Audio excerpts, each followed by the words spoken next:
বড় পরিকল্পনা নিয়ে আইপিএল নিলামের টেবিলে যাচ্ছে কলকাতা নাইট রাইডার্স, যার আগে নজর রেখেছে 4 ক্রিকেটারের উপর। কেকেআরের সংক্ষিপ্ত লিস্টে আছেন কাটার মাস্টার মুস্তাফিজুর রহমান, তার সাথে আরও 3 ক্রিকেটারকে পেতে চাইবে তারা, যেখানে একজন বিদেশি ওপেনারের সাথে আছেন তাদের এক পুরনো সদস্য। মুস্তাফিজ সহ নিলামের আগে কলকাতার নজরে থাকা 4 ক্রিকেটারকে নিয়েই বাকিটা জানবো রিপোর্টে। সাকিব আল হাসান, মাশরাফি বিন মর্তুজা এবং লিটন কুমার দাস বাংলাদেশ ক্রিকেটের 3 প্রজন্মের 3 টি-20 অধিনায়কই খেলেছেন ওপার বাংলার ফ্র্যাঞ্চাইজি কলকাতা নাইট রাইডার্সের হয়ে। বরাবরই কথিত থাকে বাংলাদেশি ক্রিকেটারদের প্রতি বিশেষ সফট কর্নার আছে ফ্র্যাঞ্চাইজিটির। ভাষাগত এবং ঐতিহ্যের দিক থেকে মিল থাকায় কলকাতার ভক্তরাও তাদের পছন্দ করেন।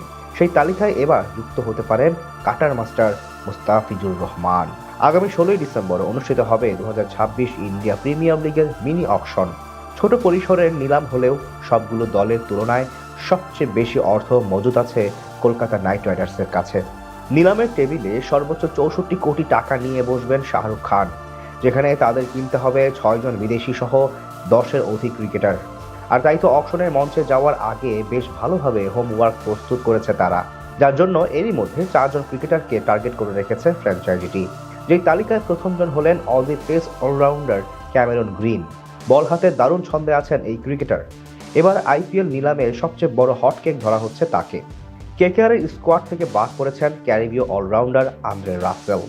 তার জায়গায় ক্যামেরন গ্রিনকে বিবেচনা করছে টিম ম্যানেজমেন্ট। অস্ট্রেলিয়া জার্সি গায়ে 21টি আন্তর্জাতিক টি-20 ম্যাচে 521 রান করেছেন তিনি, প্রায় 32.5 গড় এবং 160 স্ট্রাইক রেটে। স্বীকৃত টি-20তে 57 ইনিংসে নামের পাশে আছে 1334 রান, গড় প্রায় 33। এমন হার্ড হিটিং ব্যাটিংয়ের সাথে বল হাতে অবদান রাখার সামর্থ্য আছে গ্রিনের। তাই অকশনে হিউজ অর্থ ব্যয় করে হলেও তাকে নিতে চাইবে কলকাতা। নিলামের আগে তাদের স্কোয়াডে আছে কেবল 3 জন জেনুইন পেসার, যার মধ্যে সবাই ভারতীয়। তাই সেখান থেকে একজন ইম্প্যাক্ট রাখার সামর্থ্য আছে এমন ফাস্ট বোলার নিতে চাইবে কেকেআর। যেই তালিকার প্রথম পছন্দ হতে পারেন মুস্তাফিজুর রহমান। বল হাতে দারুণ ছন্দে থাকা এই ক্রিকেটার চলমান বছর পার করছেন অসাধারণ সময়। 2025 সালে 20 ম্যাচে 26 উইকেট নিয়েছেন মাত্র 6.09 ইকোনমি রেটে। তাছাড়া আইপিএল এর সবশেষ কয়েক আসরে নিয়মিত মুখ তার। চলমান আইএল টি-20 লিগেও আছেন নিজের চেনা ছন্দে। সেক্ষেত্রে ফিজের প্রতি হাত ভেড়াতে পারে কলকাতা। 2025 আইপিএলে তাদের সবচেয়ে বড় সমস্যা ছিল ওপেনিং পজিশন। ফিল সল্টকে ছেড়ে দেওয়ার পরিণাম হারে হারে টের পেয়েছিল তারা।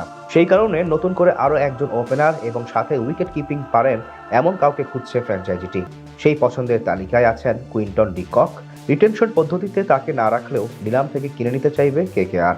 এছাড়া গুঞ্জন আছে গতবারে দ্বিতীয় সর্বোচ্চ দামে কেনা ভেঙ্কটেশ আইয়ারকে আরও একবার নিলাম থেকে কিনতে পারে কলকাতা টিম ম্যানেজমেন্ট। তাদের পছন্দের তালিকায় আছেন এই বামহাতি ব্যাটার।